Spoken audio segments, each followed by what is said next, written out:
Hi, my name is CJ and this is my RC channel. The last part that I was waiting for came in, and so before I did the test, I wanted to go ahead and install this and just test all of the weight at one time. Now, just to refresh where we are, we have the 9-gram front brass cover plate for the worm gears. Here we've got the steel wheels, front and rear, with the new tires. We have lead wrap twice around on both front tires. That gave us a substantial amount of extra weight. Then this other plate that I was waiting for came in. This is the 13 gram. So we got 9 and 13. Now, I want the most weight in the front, and I considered going ahead and tossing this one in the rear, but I'd rather have that extra 4 grams still in front. Go ahead and put this 9 in the rear. That'll, you know, add a little more to the rear versus the extra 4 plus the lead wrapping on the tire. So that will substantially increase the weight on the front.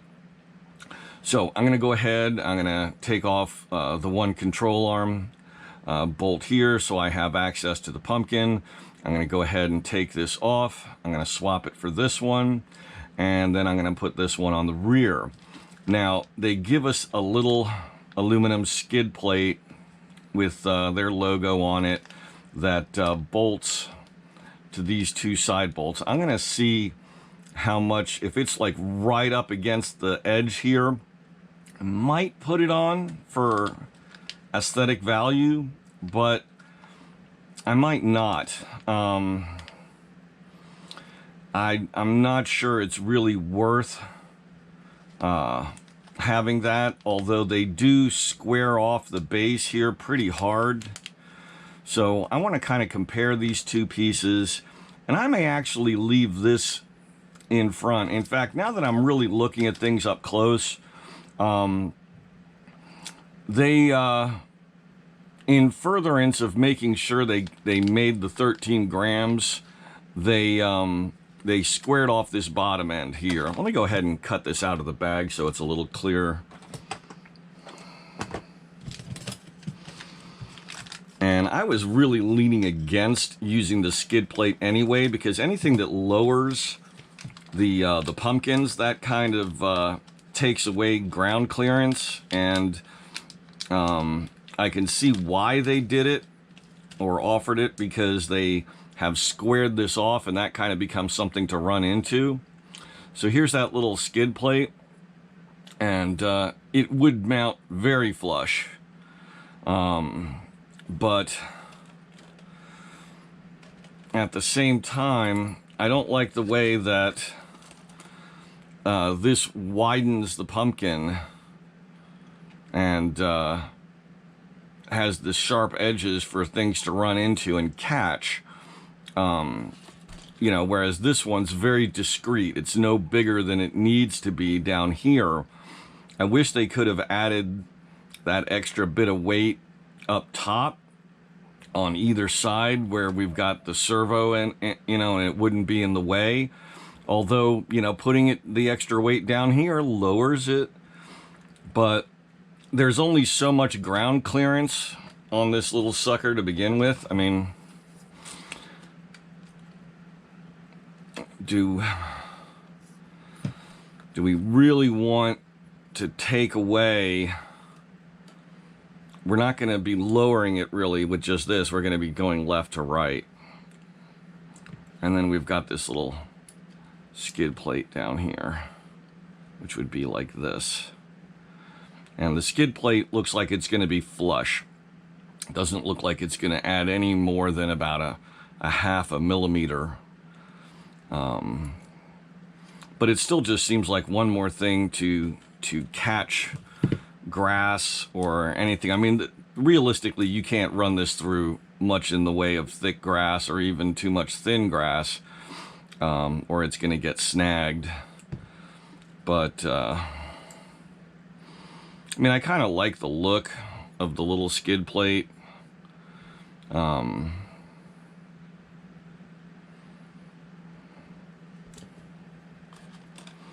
don't know. I wish I could do an Insta poll on you guys and see what you guys think. I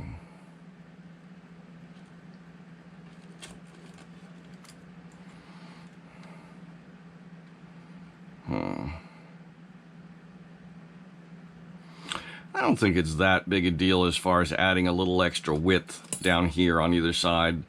I mean, this is cleaner, and I hate to break that up. The back we're not worried about because it's in the back. You know, we're going to be we're not moving backwards much, not in any way that's going to be a problem.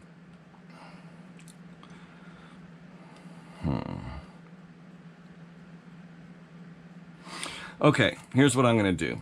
I'm going to throw it on the front, move this one back to the rear, and we'll see how it performs and see if there's an issue there.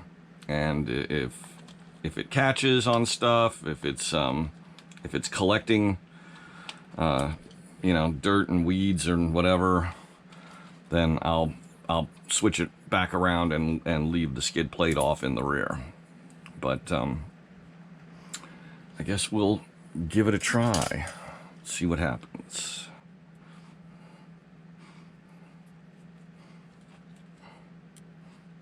Fortunately, these little suckers are super easy to take apart and put together.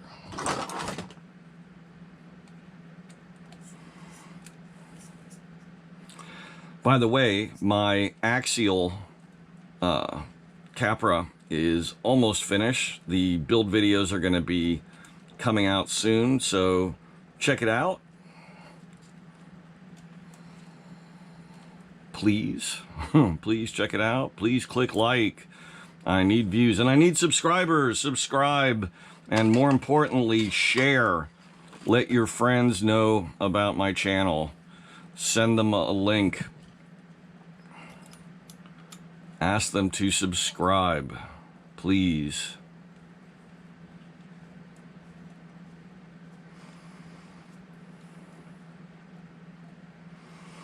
I've got enough equipment, material to keep me going to the spring at this point, but beyond that, if I don't get monetized soon, I'm just gonna have to stop or radically slow down.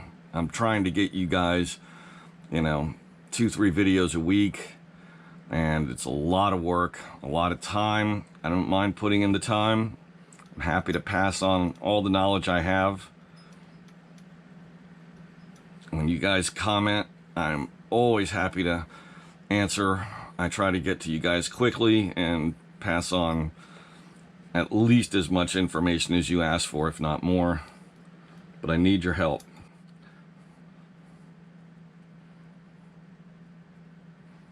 Also, if there's things you'd like to see, if there's kits that you'd like to see built, if there's things you'd like to know about that you're having a hard time getting information about through other means, let me know, and I'll see what I can do as far as producing content for that, or getting the kit that you're interested in.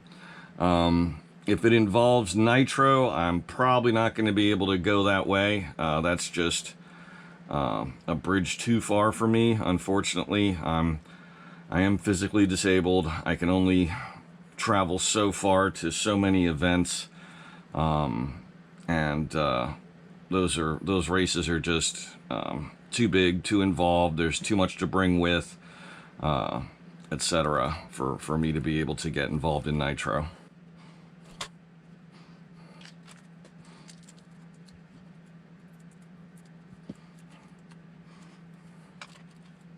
And if you're more into planes and you're wondering why I seem to not be doing much in that vein at the moment, don't be alarmed.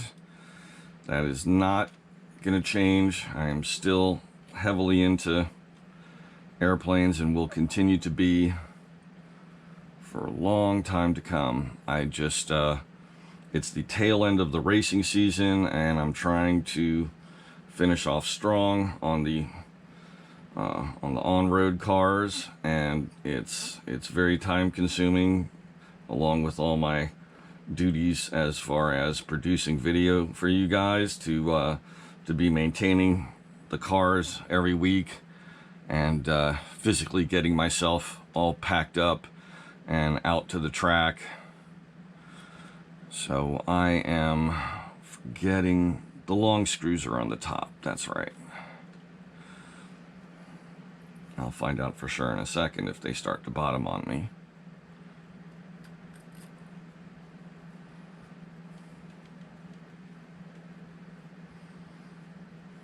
Nope.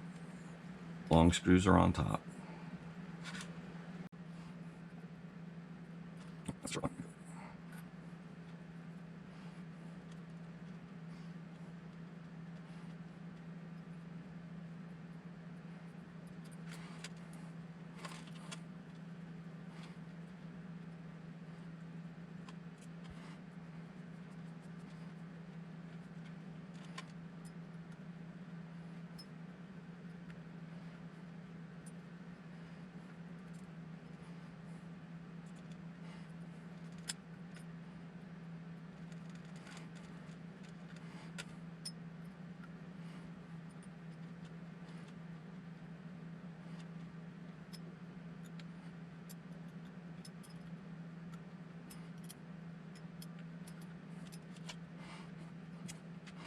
I was thinking for a second I might have to take the wheels off, but since they are disconnected, if I just turn them to the side, looks like I should be able to get this driver in there without any problem.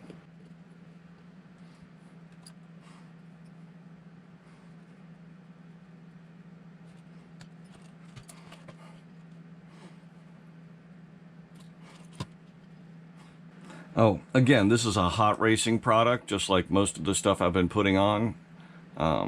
The wheels and tires are a product of RC four-wheel drive. I'm pretty sure I showed you the packaging for all of that stuff.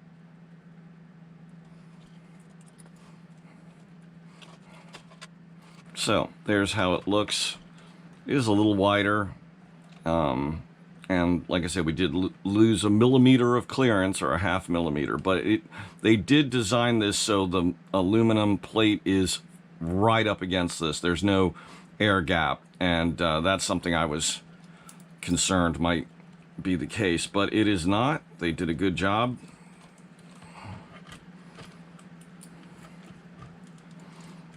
So let's start by getting the Servo Saver back in place.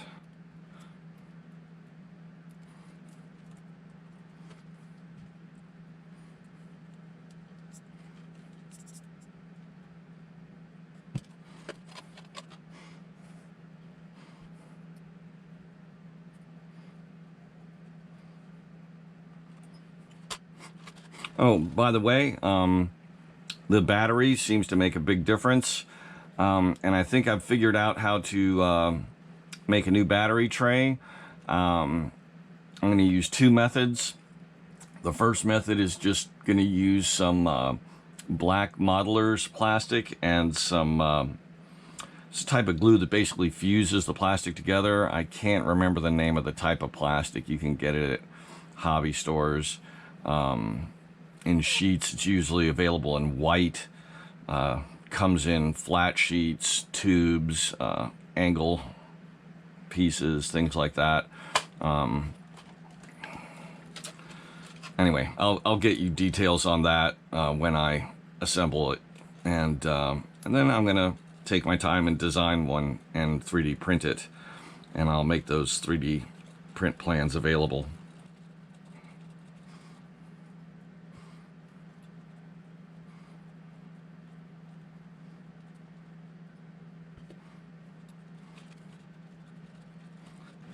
Now, depending on what you want to do with your 1/24th scale truck, if you just want it to be something that looks neat on the shelf and really doesn't drive around much, you know, go with whatever you want.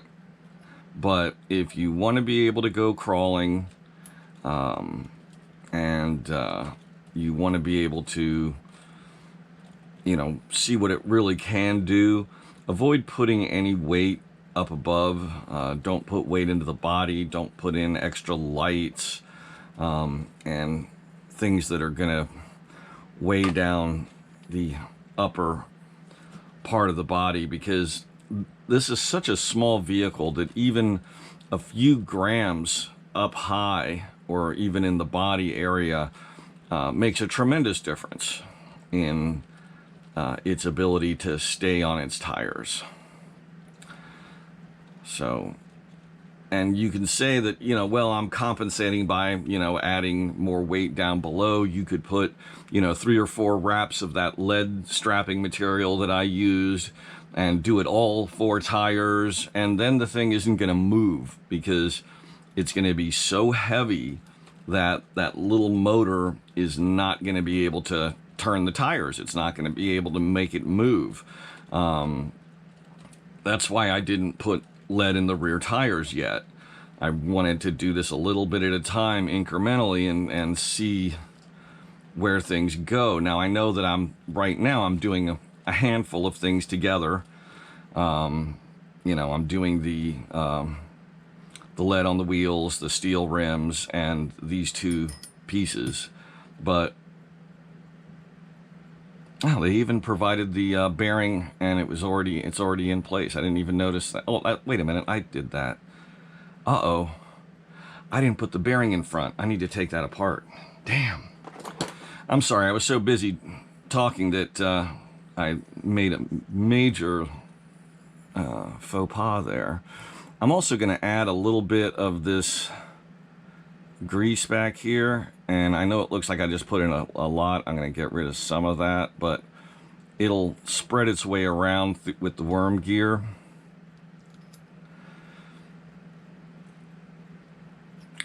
This is a grease that is, let me see if this will, oh. This is a ProTech RC Premier White Grease. Now, it's specially formulated to reduce wear and reduce noise. Not that this is overly noisy, but anything that will limit wear on these little gears is a good thing. And if it quiets it down a teeny bit, I'm all for that. Now, yes, I only put it here on this one side, but once this rotates a few times, this is going to go right up, get into that worm gear, spool around the worm gear. The worm gear will spread it all around the rest of the brass lower gear. It's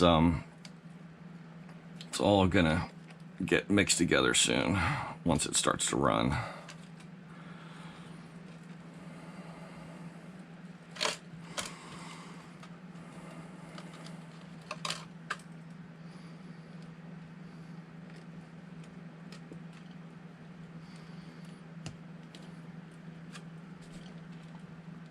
Oops.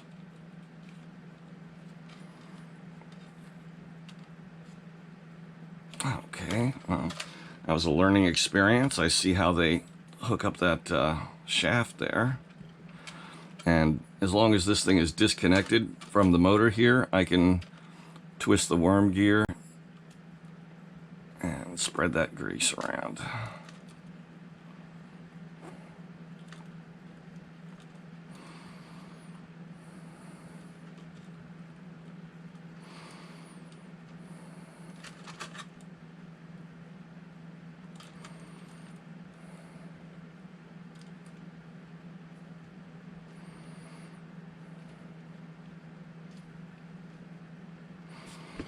Go ahead and put a little more in here.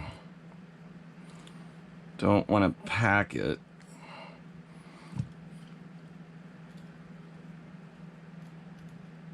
Because that'll just prevent things from turning properly.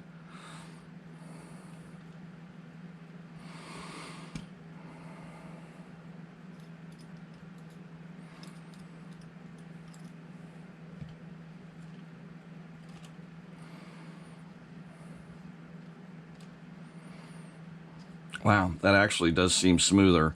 So I need to take the front off again anyway because I left the bearing off, because the bearing for the front is in here.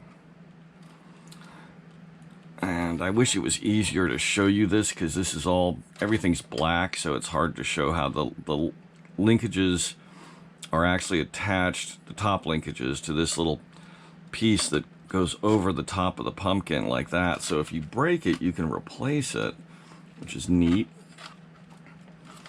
But first I need to get the drive shaft in place. Wow, this is really hard to work on with the body. It's hard to work on, period. These things are itty bitty.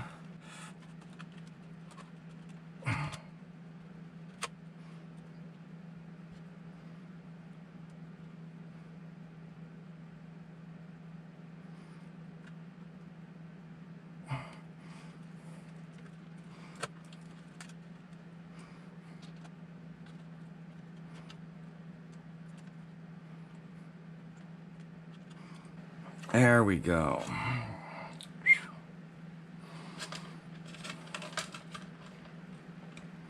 That was tough.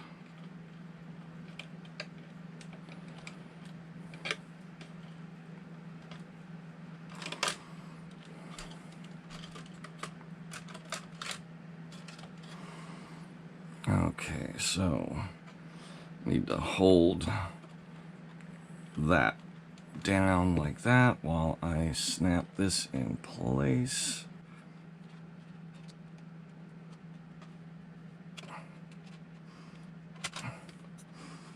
Bingo. So long screws up top right away.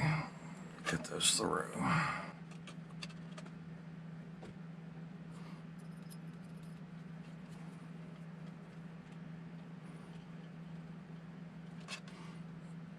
Okay, note to self, always do the top bolts first because they hold not only the pumpkin but the upper suspension links. Now the front is not the same because the front uses, well, it might actually be, I don't know, I've never taken it apart that far up front, so.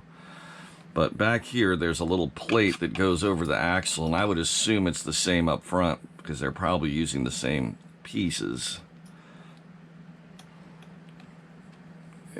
It's just different because there's a servo up there, so I can't say that with authority.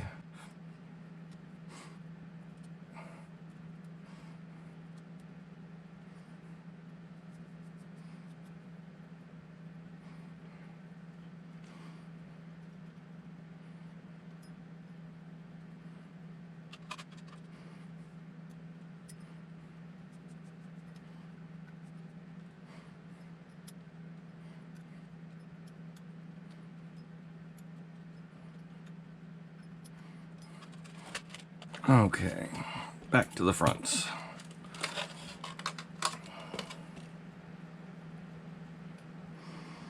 I wish the body wasn't so hard to take off and put back on.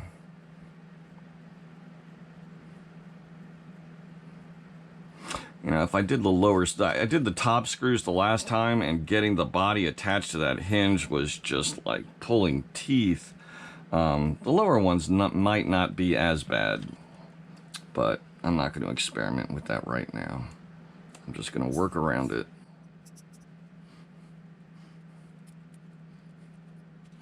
So, first we take off the skid plate.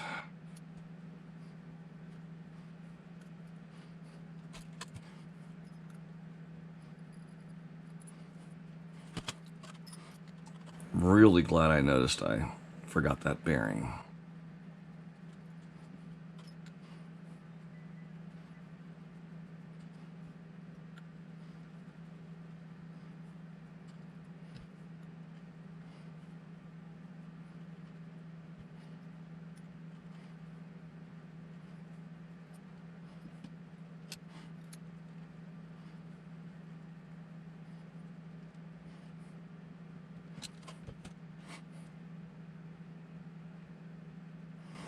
Now, nope. The only way to spin this and get that grease smoothed around is going to be to turn it on. So let me grab the radio, and I'm going to have to do this very slowly. So I'm going to set the motor to slow.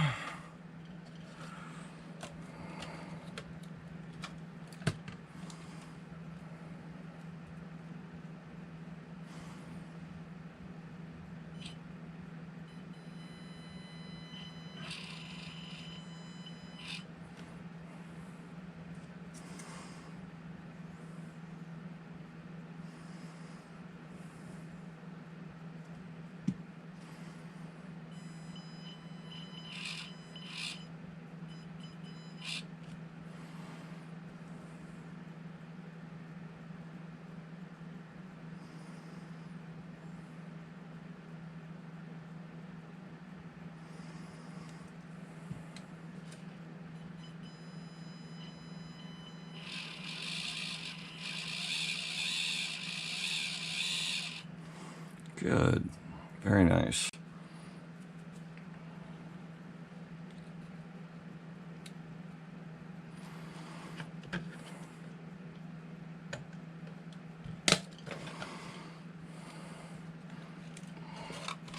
So now to get the battery, to get the to get the bearing out. I demonstrated that once before. Just take an M3, slide it in, pull it a little to the side so that the threads are going to bite into the inner reese of the bearing and pull, and it extracts it quite nicely.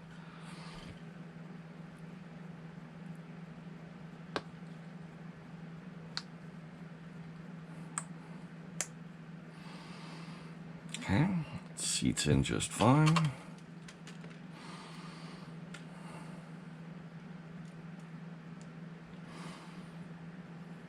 Yeah, it is the same axle. The servo, the mount for the servo, which also controls the rear linkage, the front upper linkage attaches to the back of the servo mount, and the servo mount comes down on top of the axle. So this axle housing is this, it's not the same as the rear axle housing, but the design of the pumpkin is the same, because this has steerable outdrives. Okay.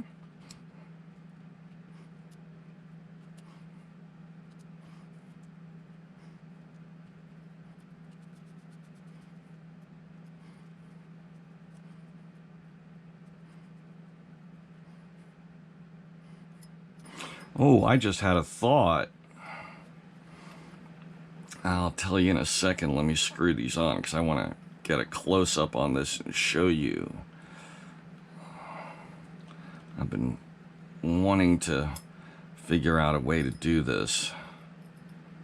May not really be necessary, but we'll see.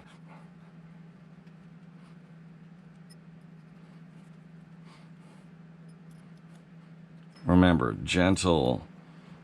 These are going to strip super easy if you put any effort into them at all. Just got to get them snug. 2 fingers on the wrench.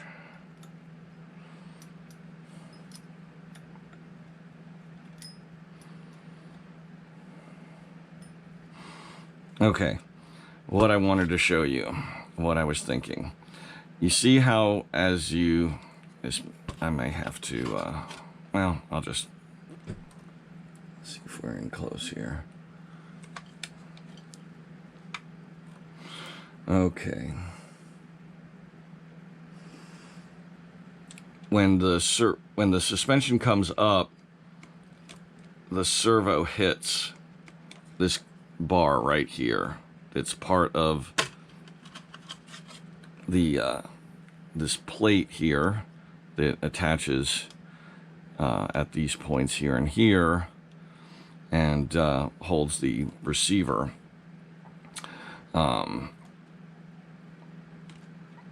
No, it's not necessary. Okay. I was just thinking that to prevent that from hitting there, we're pretty much at the end of the shocks anyway, so there's not much to be gained.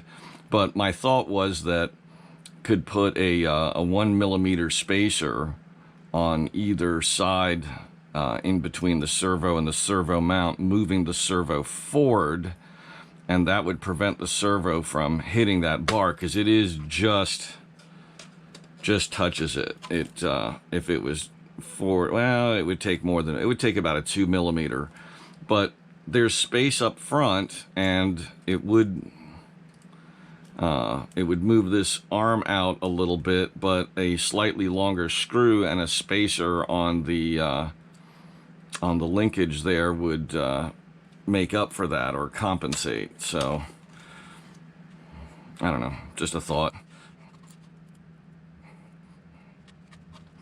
As Dr. McCoy said, I know engineers, they love to change things. I guess we do.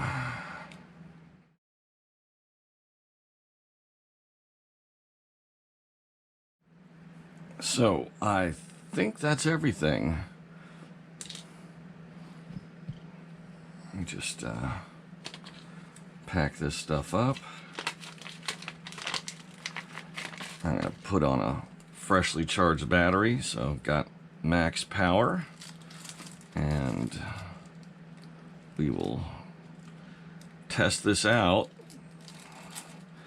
I set up the bed a few minutes before I started this to try to make the exact same layout, or at least the angles on the bed are consistent. I think I've come up with a way of doing some side hill testing, and we'll see about that in an upcoming video. Now, I need to make a new one of these because I made it considerably longer than it needed to be, and if I cut that by 3/4, that will eliminate a couple of grams. I'm basically taking, by using these little batteries, I'm eliminating about 8 grams, about more than 1/3 of the weight of the original battery pack is removed by doing this, and that's a lot of weight up high. So that is a good thing. And when I make the new battery mount, as I discussed previously, when the suspension, let's see, let me bring the camera down for this. Okay, when the suspension is fully compressed like this, there's a lot of space between the axle and these control rods and the battery pack. So I'm going to design a mount that basically puts the battery about here. I'll still keep it, 3 to 5 millimeters off of those rails, but I can dramatically lower it, and I'll make it so it's at a slight angle like this, so that lowers the weight even further than having all that weight up high. It'll be a huge change. I'm surprised they didn't do something like that, because they could have mounted the stock battery pack further back and then canted it downward. They're, I don't know. I'm sure they had reasons for everything they did, but when you're trying to really, not just make a toy, but make something that's very functional, you got to go a little further, I guess. See, all that extra wire will go away. And it's a pity the stock battery wires aren't a little longer, because I could have cut them off and switched connector types. Even then, I don't have the crimping tools for these teeny little connectors here. And I do have crimping tools for like a servo connector, but these little 2-prong connectors are so small, they're almost like have to be factory made or something. But again, I can still dramatically shorten it. And I thought about like eliminating this joint here altogether, this pair of plugs, and just like, you know, solder it up like this. And just, I have enough of these connectors on these wires, because you can buy them in packs, and that's exactly what I did. I bought several packs of different types of connectors that already had about 3 inches of wire lead on each one of them. Now, you need this because this is what it charges through. And, you know, I thought about conceivably shortening this, you know, but is it really worth chasing that little bit? I mean, it's, you know, I'm getting rid of a lot of weight. There's no doubt. So, you know, don't need to go totally crazy, but every bit helps. And I may do exactly what I just said as far as getting rid of these 2 plugs and just solder up these batteries. I mean, it was a $20 set of batteries. I'm not going to use them for anything else. And if I wanted to use this size battery for something else, I could just throw another $20 and get 3 more batteries and another charger. I mean, that was just such a good deal. I got them on Amazon, and it came with this little charger, which has 3 leads, so you can charge all 3 batteries at the same time, and it's got lights which show you, you know, each battery. I mean, it's for $20. Whew, sweet, love it. So it is time to test.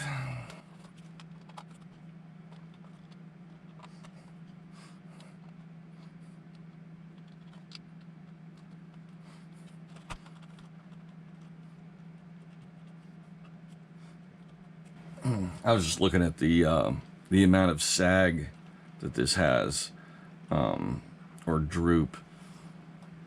Let's do a little test here and see what kind of how much articulation we have. So I'm going to lift the front tire until the rear tire starts coming off the ground.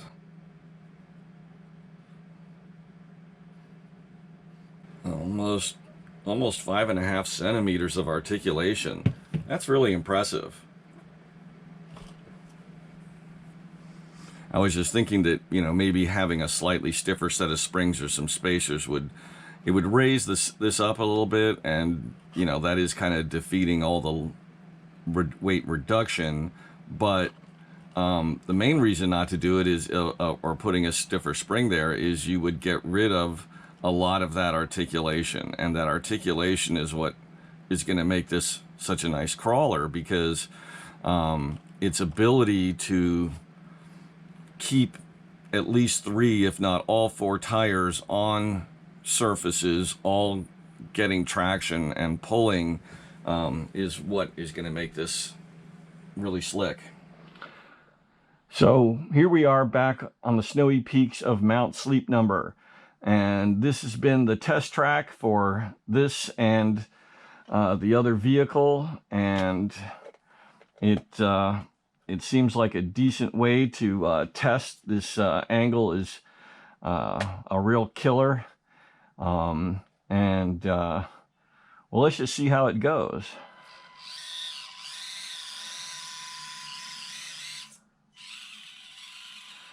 Let's just try going straight across the side. So as you can see, the extra weight down low has really changed the vehicle and its abilities. You can just go right along that edge without flipping over.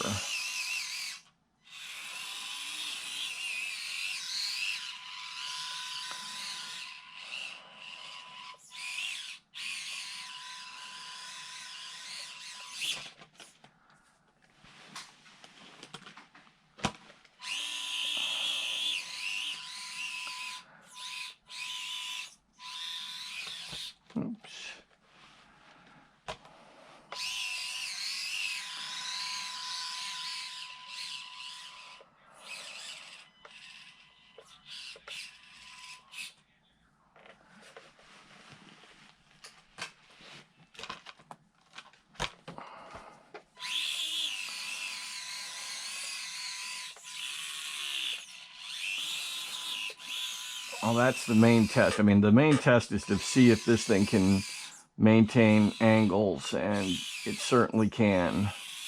So, oh, that was really impressive right there. If I hadn't gone so fast, it would have crawled right up.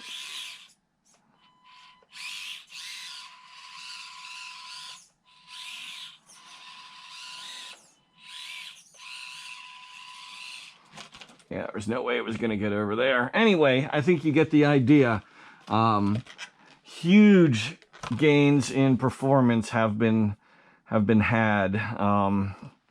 That light battery in there, and all the lead weights and the brass weights have really improved what this is capable of. I'm going to try to get outside tomorrow and get you some real world video. This is mainly an indoor kind of thing anyway, but we're going to take it outside just the same. And I may try some more indoor stuff, set up a little indoor obstacle course in the living room if the weather turns bad. I hope you enjoyed this video. Please click like and please subscribe to my channel.